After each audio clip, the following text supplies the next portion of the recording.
Les hivers peuvent être sans pitié à Chicago. Seuls les plus endurcis osent affronter le vent mordant qui balaie ces rues. Mais Lisa Tony ne s'en plaint pas. Elle combat le froid en se réfugiant dans les bras de son nouvel amant. Lisa était dans la jeune quarantaine et elle était mariée depuis plusieurs années. Il était son cadet d'une dizaine d'années. C'était un bel homme plein d'attention pour elle et elle s'en réjouissait.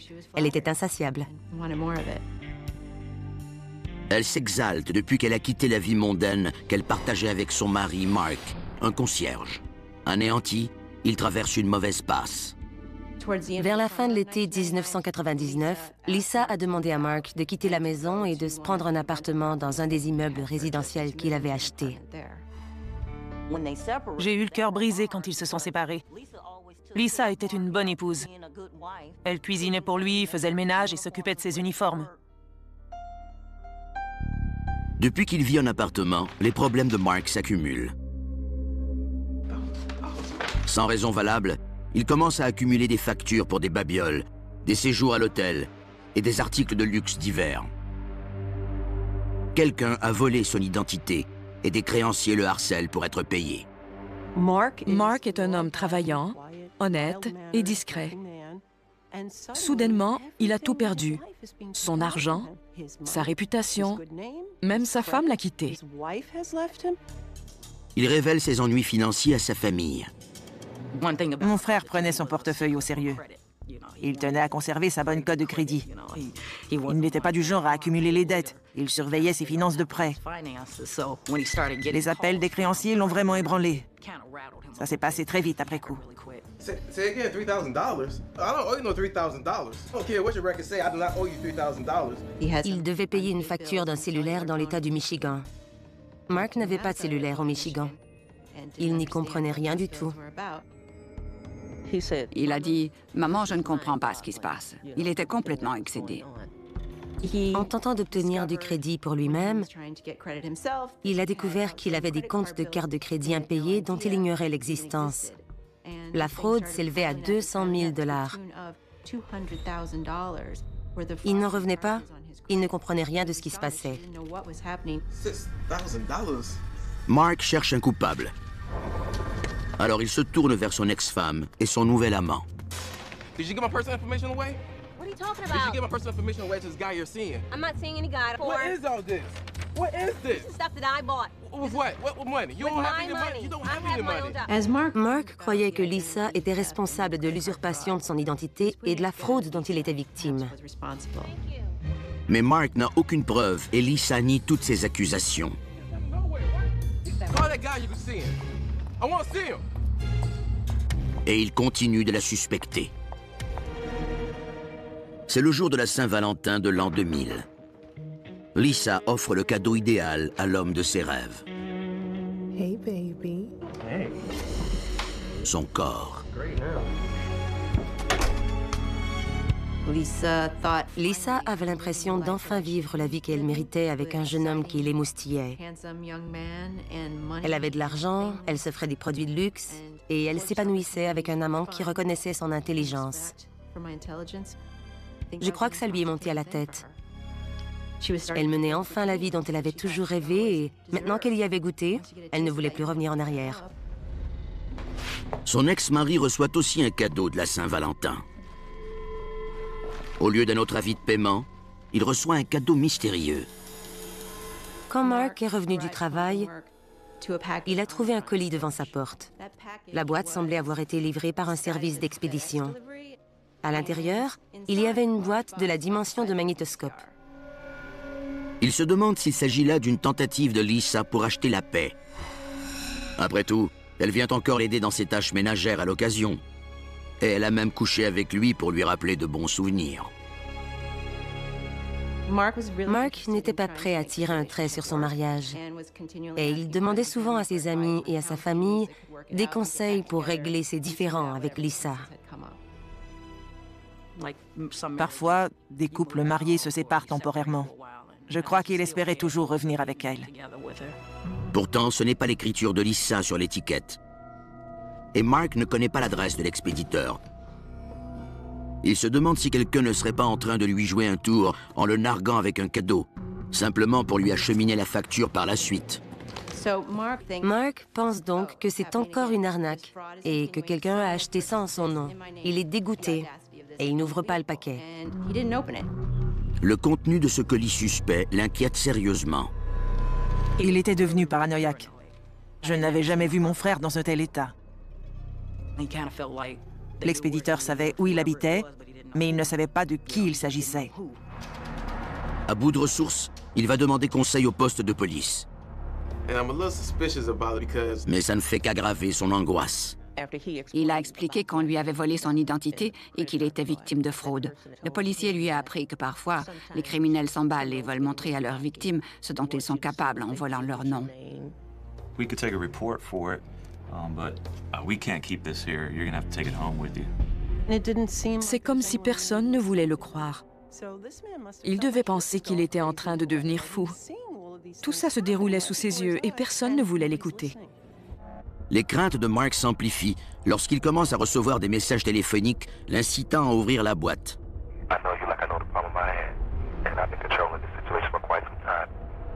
Il l'a harcelé jusqu'à ce qu'il finisse par ouvrir la boîte.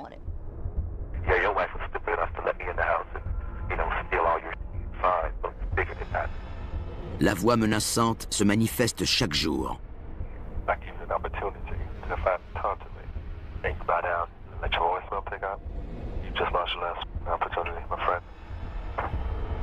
Il harcèle Mark.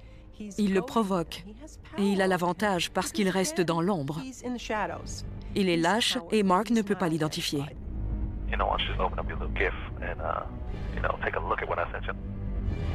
Ne sachant plus quoi faire, Mark invite son meilleur ami Alfonso Butler chez lui. Yo, man, what's that? Oh, man, VCR. Somebody loves you. Who sent that? I don't know. Probably Lisa. Mark nage toujours en plein mystère. Qui a pu envoyer cette boîte? Et qu'y a-t-il à l'intérieur? Man, she probably got a sex tape or something here, just to get on my nerves. Lisa is not gonna send you no sex tape. Let's open it. I'm opening it. Got it.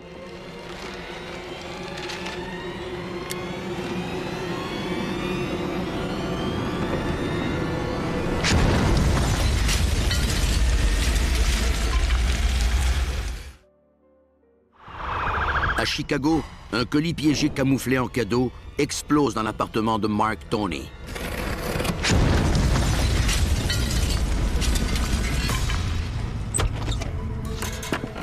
Même si l'explosion épargne son meilleur ami, Alfonso Butler en sort confus, assourdi et couvert de sang.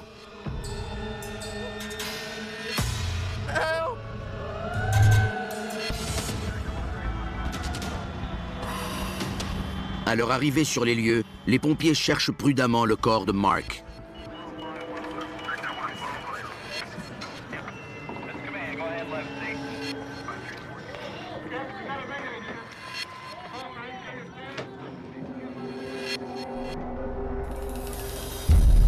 Ils le trouvent parsemé d'éclats de bombes. Mark est mort. Mais le danger n'est pas encore écarté.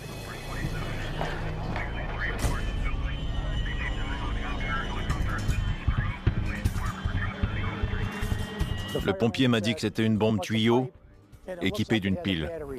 Le spécialiste en explosifs Danny McGuire est appelé en renfort.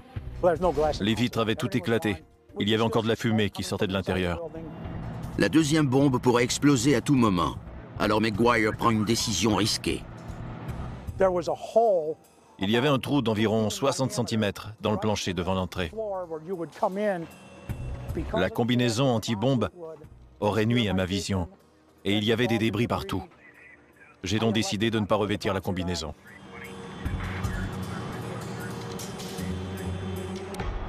La bombe tuyau doit être très étanche pour enflammer la poudre qu'elle renferme et créer une explosion puissante. Pour la désamorcer, McGuire décide de faire sauter une de ses extrémités avec un outil spécial. S'il échoue, il pourrait y avoir une seconde explosion. J'ai visé du mieux que je le pouvais, puis j'ai traversé la rue. Je craignais que la bombe explose à tout moment.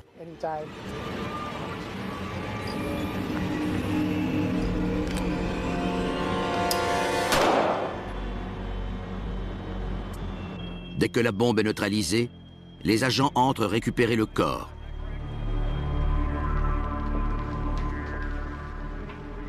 Il a fallu qu'on roule le corps pour s'assurer qu'il ne reposait pas sur d'autres explosifs, puisqu'il était si près de la première bombe. Il avait une blessure juste au-dessus du cœur et sur le côté gauche de la poitrine. La victime s'est trouvée dans la trajectoire directe de l'une des extrémités de la bombe et elle a été touchée à la poitrine.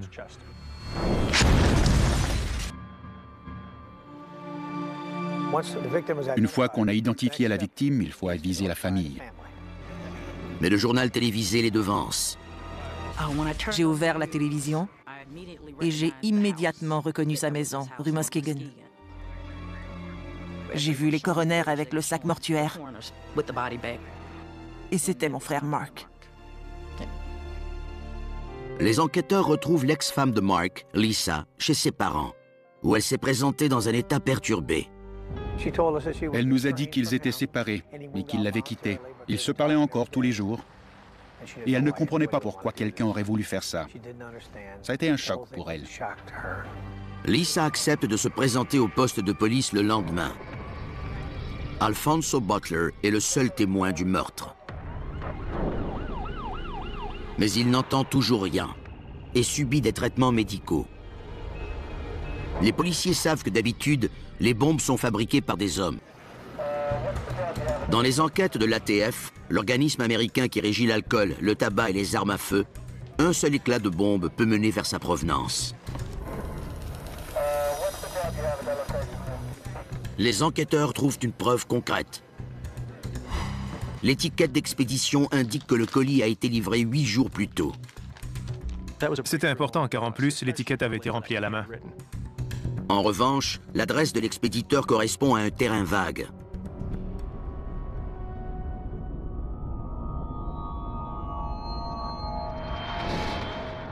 Le lendemain matin, Alfonso Butler, le survivant de l'explosion, commence à recouvrer l'ouïe. Je lui ai demandé s'il pouvait parler et il a dit que oui. Il m'a raconté ce qu'il faisait avec Mark Tony. Alfonso confirme les soupçons de Mark à propos de la boîte. Mais il ignore qui la lui a envoyée. Lisa Tony se présente comme prévu au poste de police. So, have you been seeing anybody else while you've been separated? What's his name? I don't know his name. Elle prétendait ignorer son nom. Elle disait l'avoir rencontré dans le Michigan et ne pas l'avoir revu depuis des mois. I'm going to need you to submit some handwriting samples. I need your name, Mark's name, and your address. Ses réponses sont évasives, mais l'analyse de son écriture révèle que ce n'est pas elle qui a rempli l'étiquette du colis piégé. L'interrogatoire de Lisa durera 2 jours de plus. Les enquêteurs sont convaincus qu'elle cache quelque chose. Elle en savait peut-être plus qu'elle le disait. Ils optent pour une tactique plus percutante. This is a picture of your husband.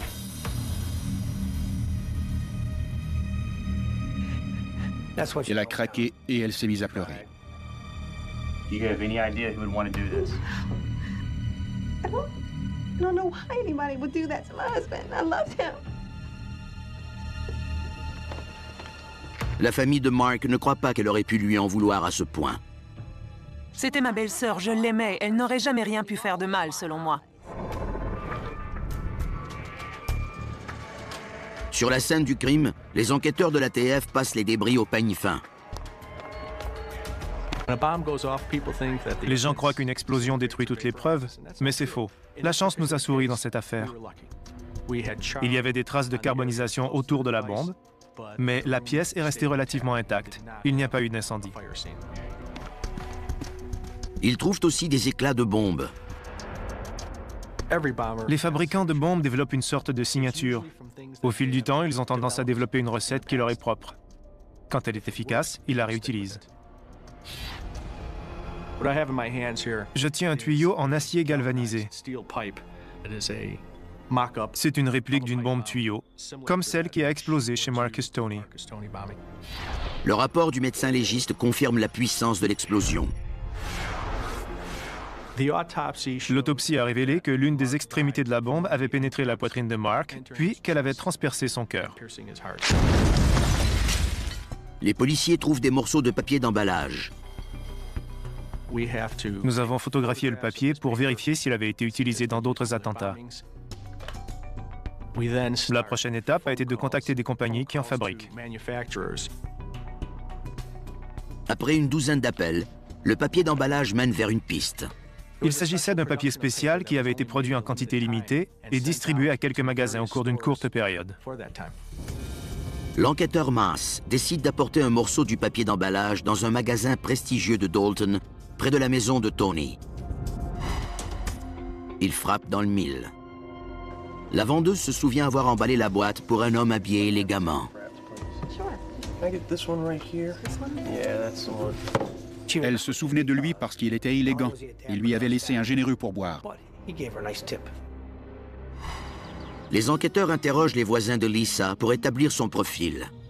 Elle habitait une belle maison dans un beau quartier. Elle travaillait pour une compagnie de téléphone depuis 20 ans. C'était une superviseure intermédiaire.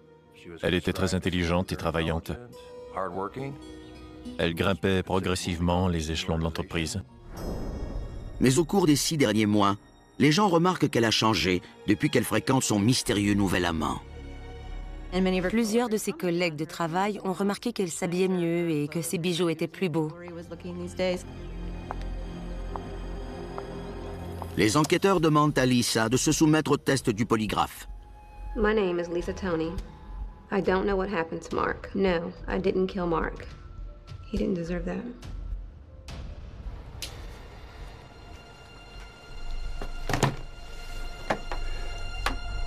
You failed the polygraph test.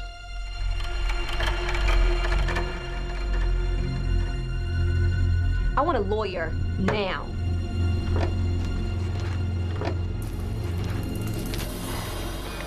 Les enquêteurs examinent le relevé téléphonique de Lisa dans l'espoir de retrouver son amant mystérieux. Et l'opération semble aboutir au résultat voulu. Lisa appelait régulièrement à Détroit, au Michigan.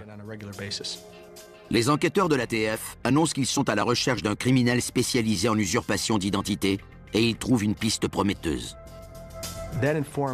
Un informateur a déclaré aux policiers de Détroit qu'il devrait rechercher un certain Cianky Lallemande.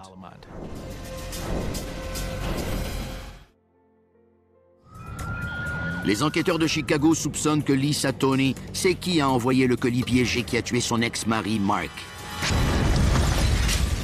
Ils ont également identifié son mystérieux nouveau petit ami, l'escroc Cianky Lallemande.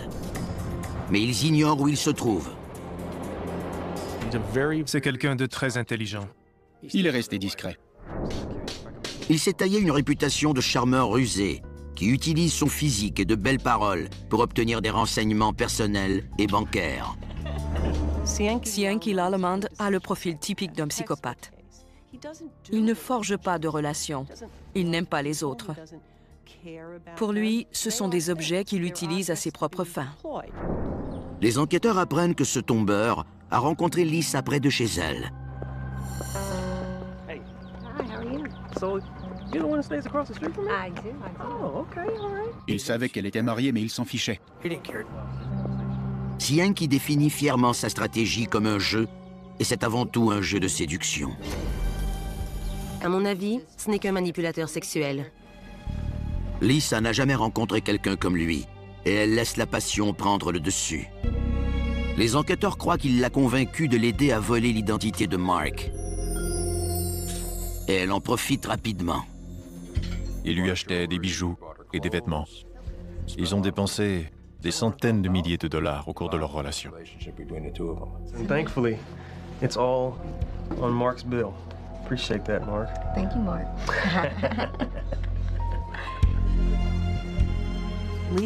Lisa Tony s'épanouissait parce que c'était tout nouveau pour elle. C'était excitant et érotique. Elle avait un beau jeune homme pour elle, de magnifiques voitures, des bijoux. C'était la grande vie, et non celle qu'elle partageait avec un concierge en banlieue. Lorsque Mark pose trop de questions, Lisa passe le voir pour le réconforter. Elle lui rendait visite après leur séparation pour faire son lavage. Ils ont fait l'amour quelquefois, mais elle continuait à transmettre des renseignements à son sujet à Cienki. Pendant ce temps, les nombreux avis de paiement que reçoit Mark What missing payment for what car? fournissent de nouvelles pistes aux enquêteurs. $10,000? Hold up. I do not own a Lexus. I never even purchased a Lexus. I don't know what you're talking about. Ils repèrent le concessionnaire où un homme utilisant l'identité de Mark a acheté une voiture de luxe. Il a présenté Lisa Tony comme étant sa sœur. Mais son amour fraternel semble excessif. Le vendeur se souvient les avoir vus s'embrasser. Lorsque Mark découvre que Lisa a une nouvelle Lexus en plus de sa Mercedes, il se rue vers son ancienne maison. Yeah, this is it. Can you believe this? This ain't brand new.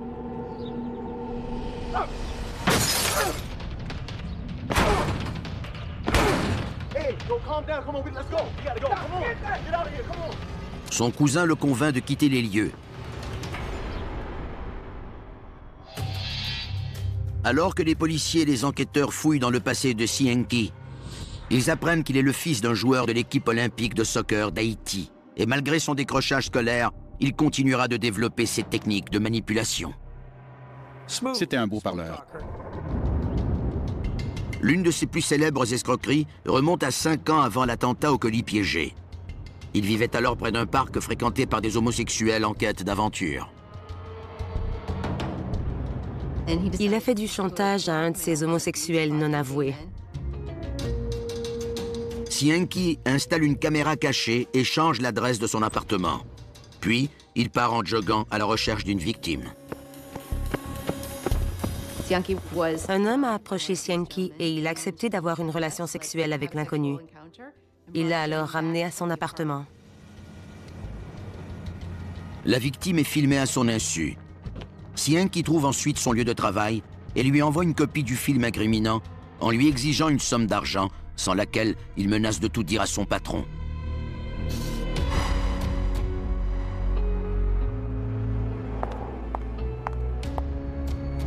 Quand il ne reçoit aucune réponse de sa proie, Cienki s'en prend à sa famille en déposant une copie de la vidéo chez lui pour bouleverser sa femme.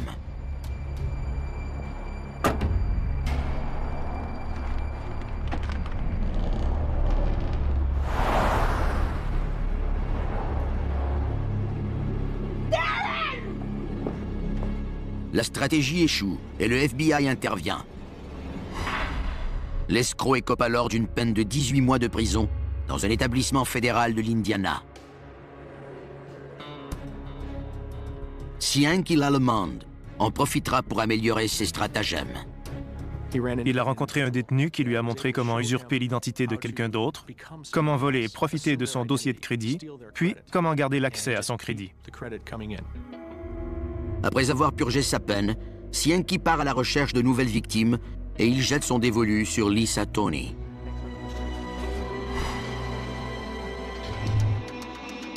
Mais l'affaire prend soudainement une tournure inattendue. Une caméra de surveillance filme une femme qui effectue un retrait d'un compte appartenant à Mark Tony. Elle feint d'être co-signataire. Ce n'est pas Lisa Tony. En étudiant les images, les enquêteurs réalisent que cette élégante femme est en fait un homme. En plus de 29 ans de métier, dont 12 comme enquêteur, je n'avais jamais rien vu de tel. Les enquêteurs identifient le suspect. Il dansait dans un club de travestis très connu au centre-ville de Chicago. À ce qu'il paraît, il comptait subir une opération de changement de sexe.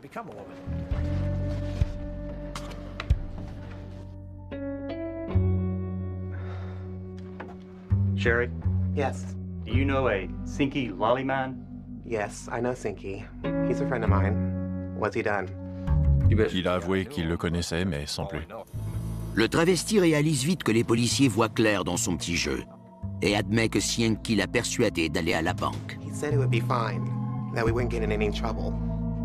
Il lui a promis que ce serait facile. Il suffisait d'aller demander une avance de fonds, et rien de plus. Il révèle que cela fait 6 ans qu'ils commettent des arnaques ensemble. How you doing? I'm good. I'm good. So look here, we got a little bit of business to discuss.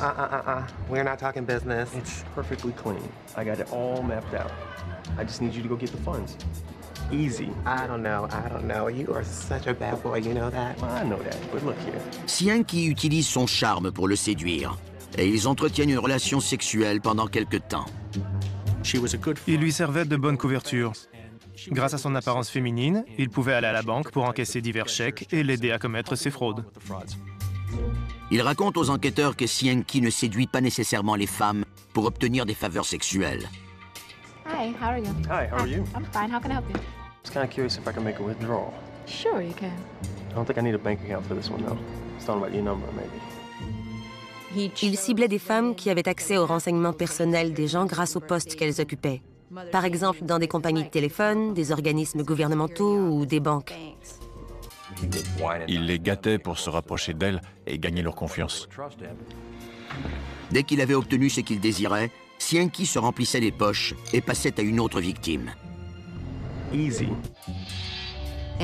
Son jeu consiste à s'amuser avec la société.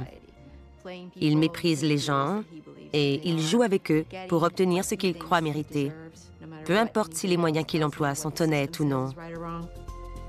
Les enquêteurs découvrent que Cienki et Lisa ont élaboré un plan complexe pour flouer Mark. Ils ont détourné son courrier vers une case postale à son insu, afin de le trier. Ensuite, ils allaient porter eux-mêmes les factures dans sa boîte aux lettres, afin qu'il ne se doute de rien. Comme un marionnettiste, Cienki communique avec son vieux complice, le travesti, pour vider les comptes de banque de Mark. Ils sont allés à la banque et le travesti, faisant semblant de s'appeler Angela, a obtenu une avance de 4 000 $. Et ce n'est pas tout. Quelques heures plus tard, Cienki se présente à la même banque. Il se présente comme Mark Tony et il obtient une avance de 2 500 $. Dans un chic hôtel du centre-ville, les tourtereaux célèbrent leur réussite, sachant que le mari de Lisa paiera très cher leurs ébats nocturnes. L'appât du gain et l'extravagance sont au cœur de cette relation. Yeah, but we got this credit card thing is going so well. I mean... But I cannot be with you 100% when he's around. Mark est de plus en plus convaincu que ce sont eux qui ont volé son identité. Et s'ils n'y mettent pas un terme, il les dénoncera. Il a menacé de dénoncer Lisa à ses patrons. Ça aurait compromis sa carrière. I mean, I can't spend all my time with you when he's still around. Son élimination pourrait s'avérer profitable. Lisa révèle que Mark a souscrit une assurance vie de 200 000 $, dont elle est la seule bénéficiaire. We need to kill him. Okay. We'll be so happy together.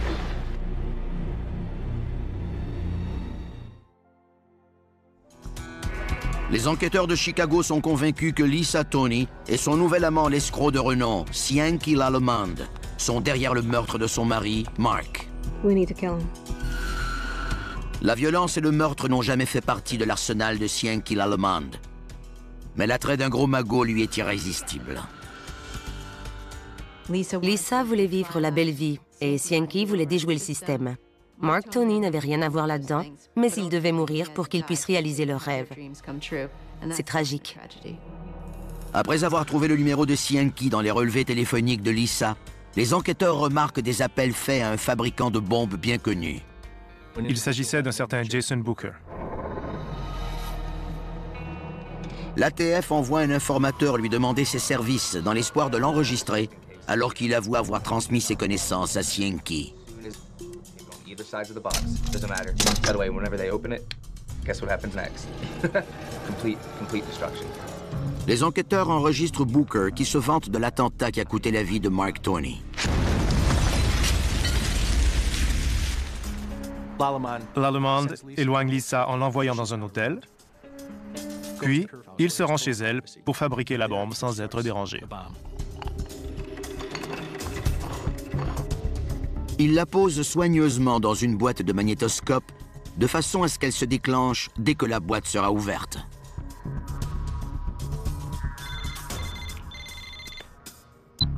Hello? Mais des appels incriminants confirment que Lisa suit les progrès de son nouvel amant. Yeah, I'm all La majorité des preuves que nous avons contre elle a été recueillie durant des moments charnières de leur opération, parce qu'elle lui parlait au téléphone. Cienki ajoute la touche finale dans un grand magasin. La vendeuse identifie le principal suspect à l'aide d'une photo. La boîte est livrée pendant que Mark est au travail. Les enquêteurs comparent l'écriture sur l'étiquette d'expédition à celle de l'allemande. Elles sont identiques. Mais un imprévu survient. Mark refuse d'ouvrir la boîte. Les enquêteurs découvrent que Mark avait conservé les messages de menace.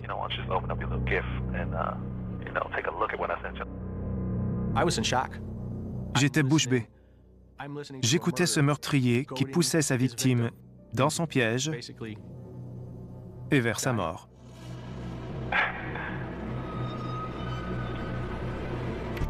Les appels sont comparés au relevé téléphonique de Lisa. On a constaté qu'elle avait parlé avec l'Allemande juste avant et après les messages téléphoniques. 2 semaines après l'explosion, un mandat d'arrêt pour Cienki l'Allemande est lancé. Mais il y a un problème. Il était introuvable.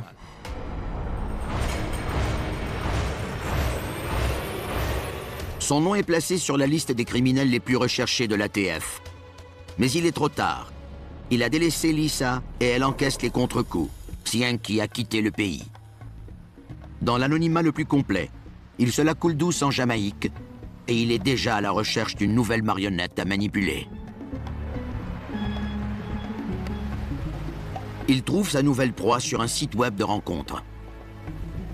Il aimait ce qu'il voyait et il lui a envoyé un message. Il l'a courtisé en lui demandant de venir le rejoindre en Jamaïque. Il lui a envoyé une photo et le tour était joué.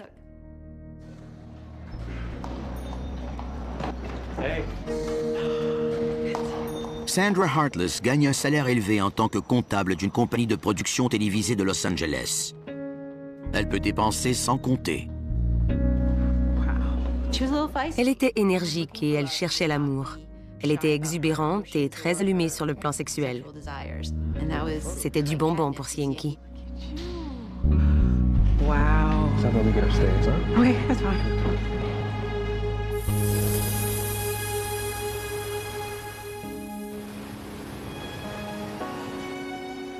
Il se trouvait devant une femme qui partageait ses désirs, mais sans mari pour les gêner. Sandra tombe vite sous son charme, et Cienki sent qu'il peut lui confier son terrible secret. I wanted in Chicago for murder. Elle a dû se dire qu'il avait été mal jugé par la société, que ce n'était qu'un terrible malentendu et qu'elle allait le sauver.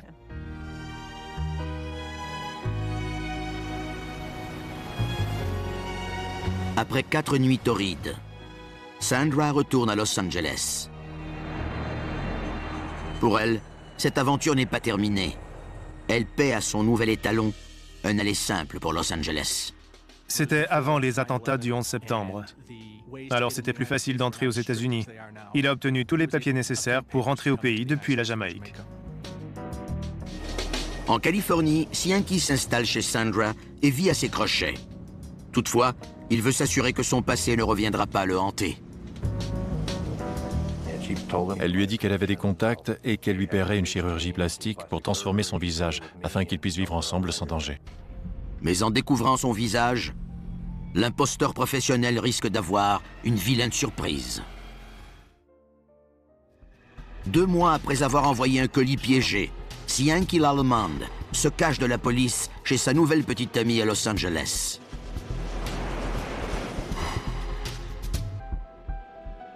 Il veut faire en sorte que la police ne le retrouve jamais grâce à la chirurgie plastique. Avec un nouveau visage, Cienki pouvait commencer une nouvelle vie à l'insu de la police. Il aurait la chance de trouver de nouvelles victimes et d'organiser des arnaques encore plus ambitieuses. Mais l'homme qui se fie à son physique est confronté à un problème hideux. What did they do to my face? Fine, honey. No, it's not fine. It is. Why are my cheeks sagging like this? It's just swelling. It'll go down, really. Swelling is not supposed to look like this.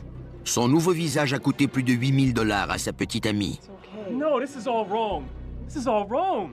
Mais ce n'est pas assez pour berner les policiers.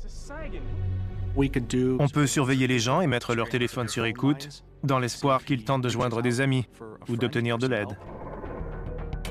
Les enquêteurs décident de passer à l'action. Le jeune Jason Booker, 21 ans, qui a montré à l'Allemande comment fabriquer une bombe, est arrêté au Michigan. On lui a démontré qu'on pouvait prouver, hors de tout doute raisonnable, qu'il avait participé à la fabrication de la bombe. Presque aussitôt, Booker a accepté de collaborer. Les enquêteurs veulent se servir de lui pour retracer Cienki en surveillant leur correspondance électronique. Mitch Widow compte prendre l'escroc à son propre jeu. Jason Booker m'a montré comment écrire comme lui à l'ordinateur. J'ai pu envoyer des messages à la façon de Jason Booker, puisque j'empruntais son style. J'ai envoyé mon premier message, et en moins de 10 secondes, je recevais une réponse.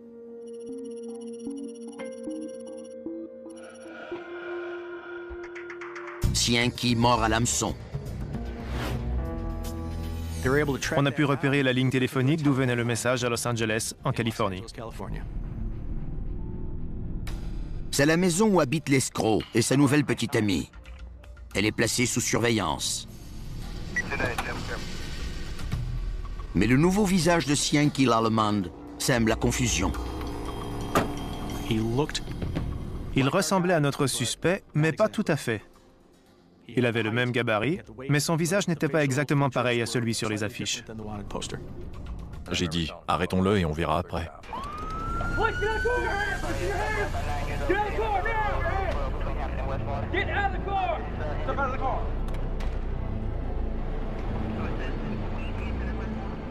Il a admis qu'il était Cienki l'Allemande. L'Allemande est accusé de vol d'identité et du meurtre de Mark Tony. Il risque la peine de mort. Il pensait que c'était un jeu et qu'il gagnerait. Même quand c'était clair qu'il allait perdre, il croyait encore qu'il s'en sortirait. Sandra Heartless est accusée de complicité avec Cienki l'Allemande, alors qu'il était fugitif. Puis, les enquêteurs découvrent qu'elle cache son propre secret. Elle a volé 1,5 million de la compagnie de production pour laquelle elle travaillait à l'époque. On ne savait pas qu'elle était impliquée dans cette affaire. Sandra Heartless est donc accusée de détournement de fonds. Elle accepte de plaider coupable et elle est condamnée à 33 mois de prison.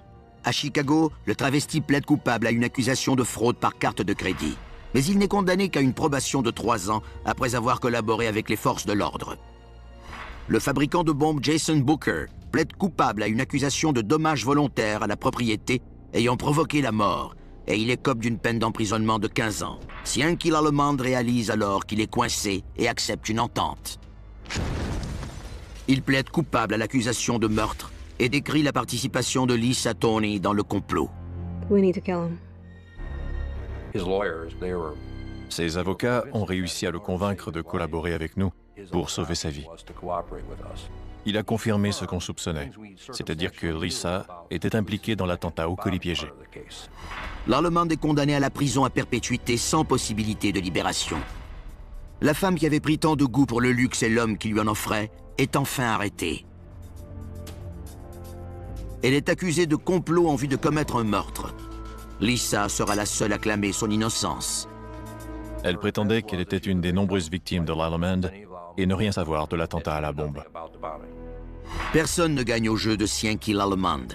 Après un procès de 2 semaines, Lisa Tony est condamnée à la prison à vie. Sa sentence sera réduite à 25 ans en appel.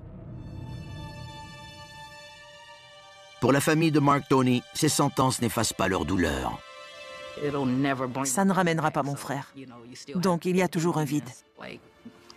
Je suis heureuse qu'ils aient été arrêtés, mais ça ne change rien, du moins sur le plan émotionnel.